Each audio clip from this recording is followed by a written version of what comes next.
Well, we got B. I'm gonna take that from the top. I fucked your bitch in some Gucci flip-flops. Brr.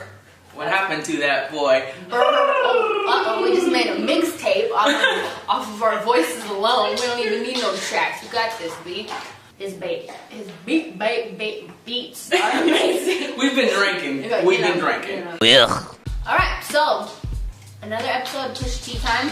We got a lot of good feedback. Thanks to everybody that hit us on Twitter or in the comments on YouTube giving us feedback on the show. We appreciate it. So some of the feedback we got was that we didn't introduce ourselves, who we are, what we do, and what we're into. As you can tell, we're into Pusha and tea. Craft rap.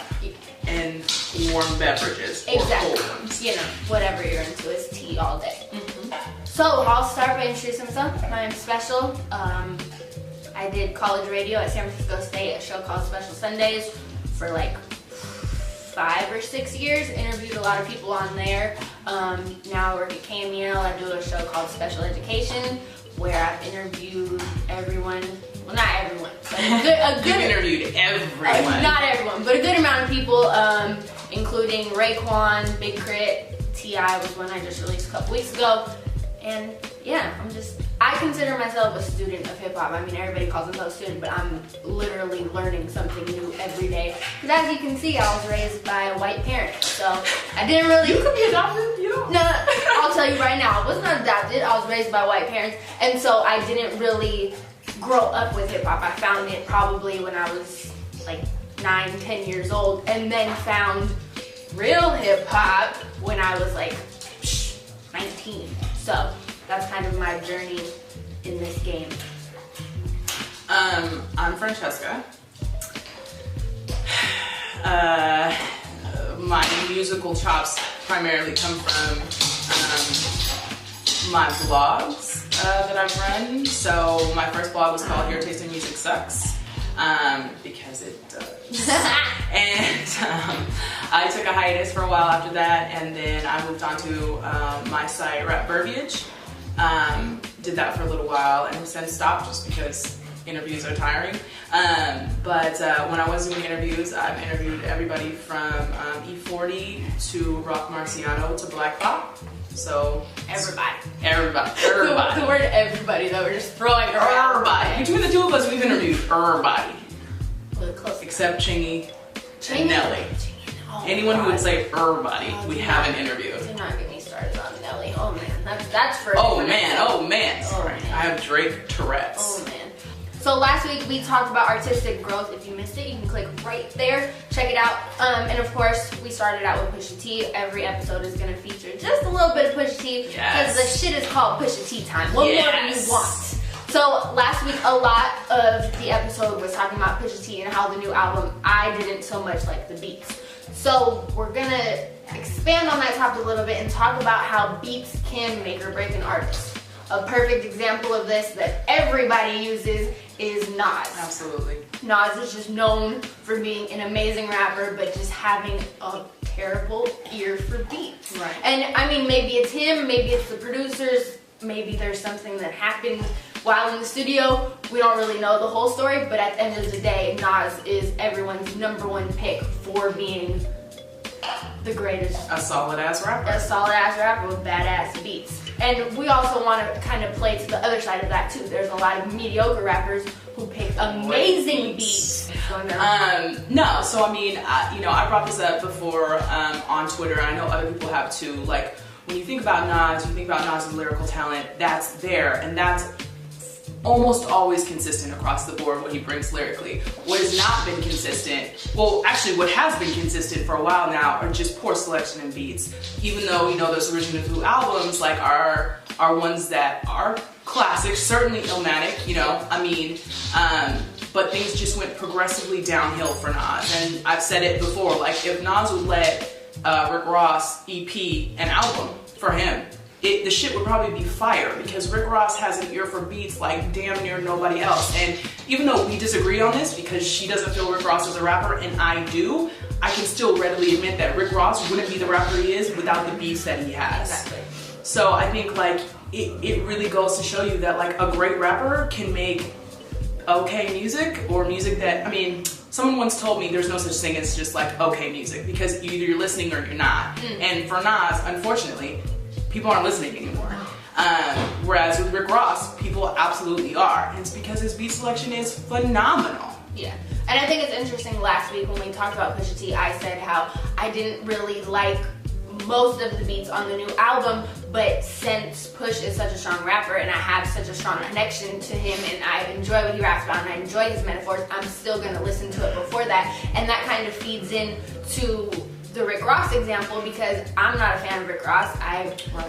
I really don't like who he is or what he stands for, and that's a whole different discussion. We're not gonna go there. We can have a conversation later about separating the artist from the person, because that goes from R. Kelly to Chris Brown to everybody. We need to cover that. We'll get there. We got it.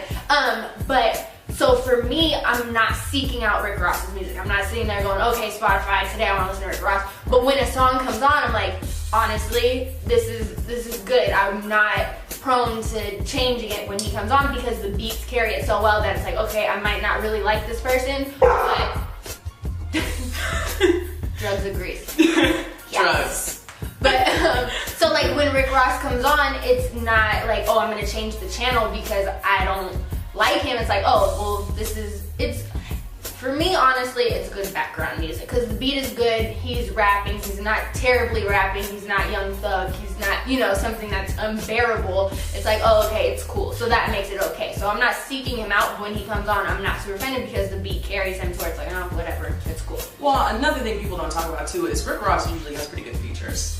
And I think that's also a piece because he's not such a phenomenal rapper that you only want to hear him. Like, let's say a Pusha T. Yeah. Like, I get so irritated when there is a fucking feature on a Pusha T album, unless it's Rick Ross, because I don't want to hear anybody else. I want to hear Push. But when you get features on Rick Ross's albums, typically it's like, oh, this shit is dope. Like this shit works. Well, I think that's interesting too, because we have had a conversation before about how Rick Ross is one of the only rappers who raps about what he hasn't done yet. So I feel like not in like a Kanye sense, but in a different sense, like Rick Ross is very in tune with like what he's lacking.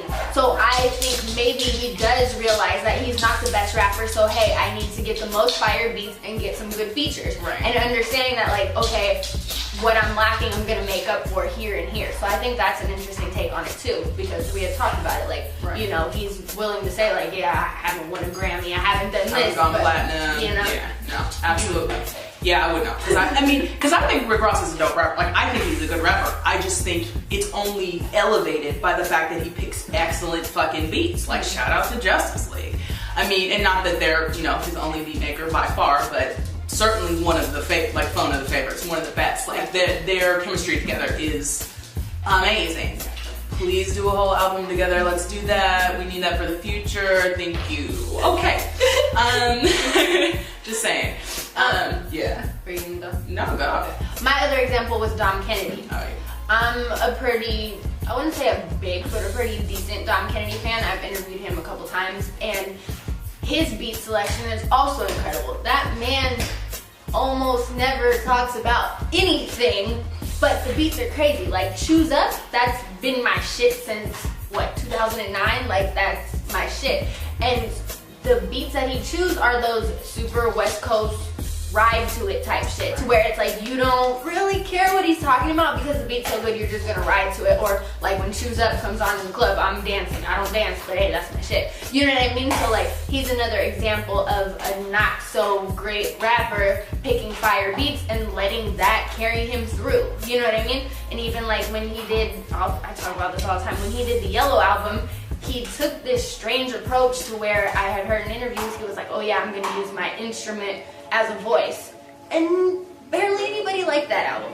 You know what I mean? So it's like, he made this formula to where, okay, I'm a mediocre rapper and I have these great beats. So I think that's an interesting way to see how it worked for him, but also when he tried to flip it, it didn't work for him. Like, he has to really recognize that it's like, okay, my beat selection is a lot of who I am in the music that I make.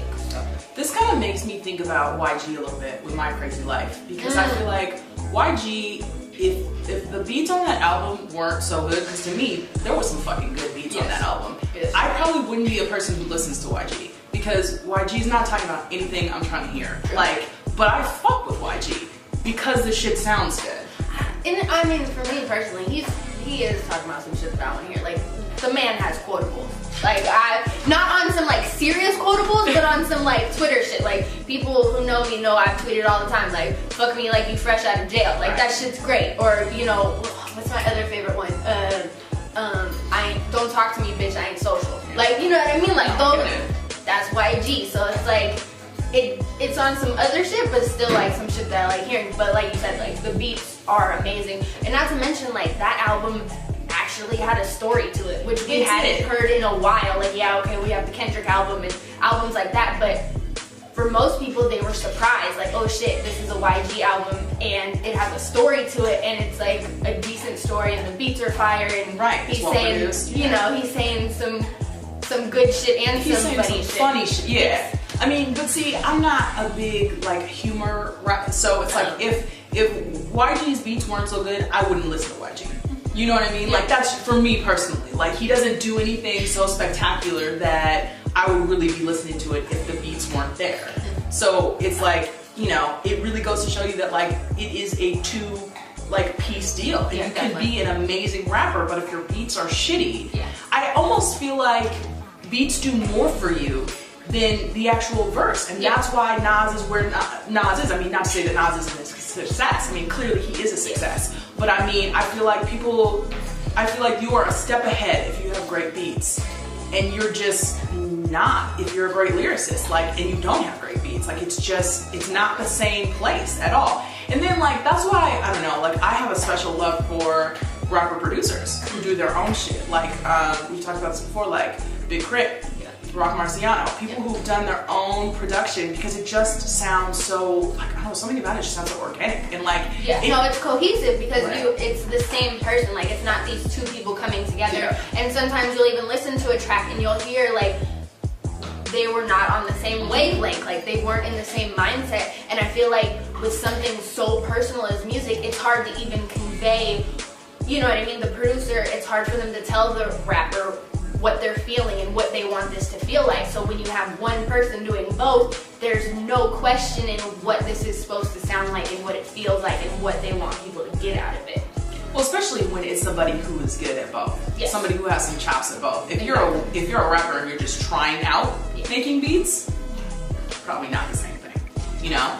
But I don't know. Like, I have a special little love for that. Like, people who are really good at both. People who really do both, because I can't think of a lot of instances where it doesn't sound good. I mean, it might not sound amazing as certain, like, you know, just super duper crazy producers with super duper crazy rappers, but like, it just feels good. It sounds good. Like, so I think that deserves a little bit of love. Definitely. Definitely. If you're loving this, make sure you get down in those comments. Give us some feedback. What do you like? What do you don't like? What do you agree with? What don't you agree with? Hit that subscribe button so you can get our videos right when they come out. And thanks you guys for watching. My tea's only lukewarm now.